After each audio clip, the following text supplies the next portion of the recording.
Chapter 9.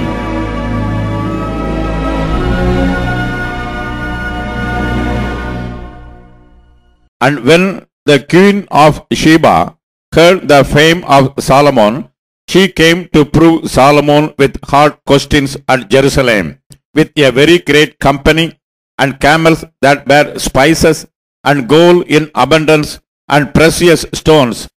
And when she was come to Solomon, she communed with him of all that was in her heart. And Solomon told her all her questions, and there was nothing hid from Solomon which he told her not. And when the queen of Sheba had seen the wisdom of Solomon, and the house that he had built, and the meat of his table, and the sitting of his servants, and the attendance of his ministers, and their apparel, his cupbearers also, and their apparel, and his ascent by which he went up into the house of the Lord, there was no more spirit in her. And she said to the king, It was a true report which I heard in mine own land of thine acts, and of thy wisdom. Howbeit, I believed not their words until I came, and mine eyes had seen it. And behold, the one half of the greatness of thy wisdom was not told me, for thou exceedest the fame that I had. Happy are thy men, and happy are these thy servants, which stand continually before thee, and hear thy wisdom. Blessed be the Lord thy God, which delighted in thee to set thee on his throne, to be king for the Lord thy God, because thy God loved Israel to establish them forever. Therefore made he thee king over them, to do judgment and justice. And she gave the king 120 talents of gold, and of spices great abundance, and precious stones.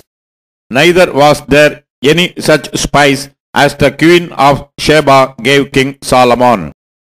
And the servants also of Huram, and the servants of Solomon, which brought gold from Ophir, brought algum trees and precious stones.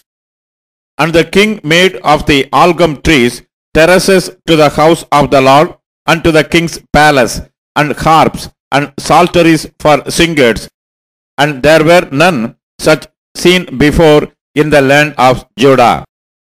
And King Solomon gave to the queen of Sheba all her desire, whatsoever she asked, beside that which she had brought unto the king.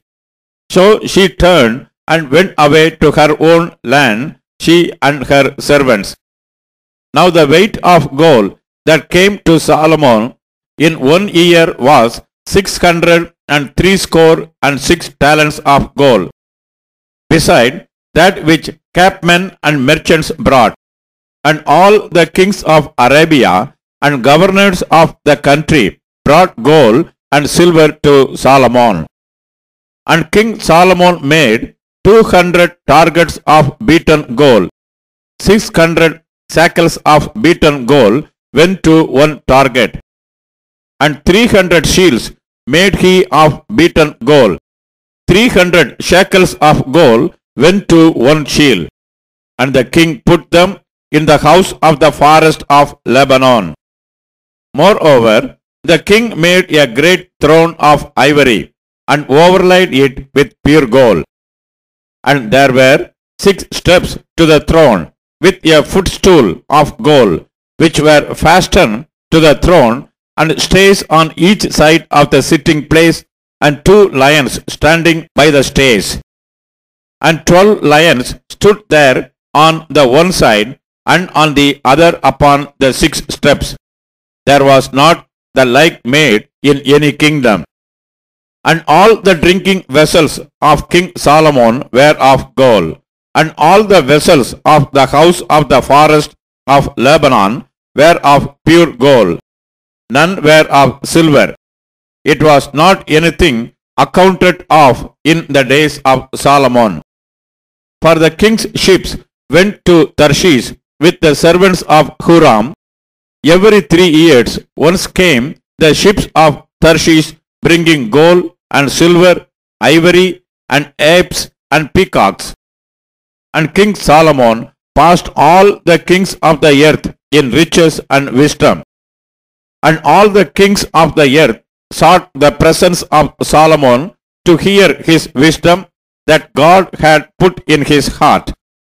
And they brought every man his present, vessels of silver and vessels of gold and raiment, harness and spices, horses and mules, a rate year by year. And Solomon had 4,000 stalls for horses and chariots and 12,000 horsemen, whom he bestowed in the chariot cities and with the king at Jerusalem. And he reigned over all the kings from the river even unto the land of the Palestines, unto the border of Egypt. And the king made silver in Jerusalem as stones, and cedar trees made he as the sycamore trees that are in the low plains in abundance. And they brought unto Solomon horses out of Egypt and out of all lands. Now the rest of the acts of Solomon, first and last, are they not written in the book of Nathan the prophet, and in the prophecy of Ahijah the Shilonite, and in the visions of Iddo the seer against Jeroboam the son of Nebat? And Solomon reigned in Jerusalem over all Israel 40 years. And Solomon slept with his fathers, and he was buried in the city of David his father, and Rehoboam his son reigned in his stead.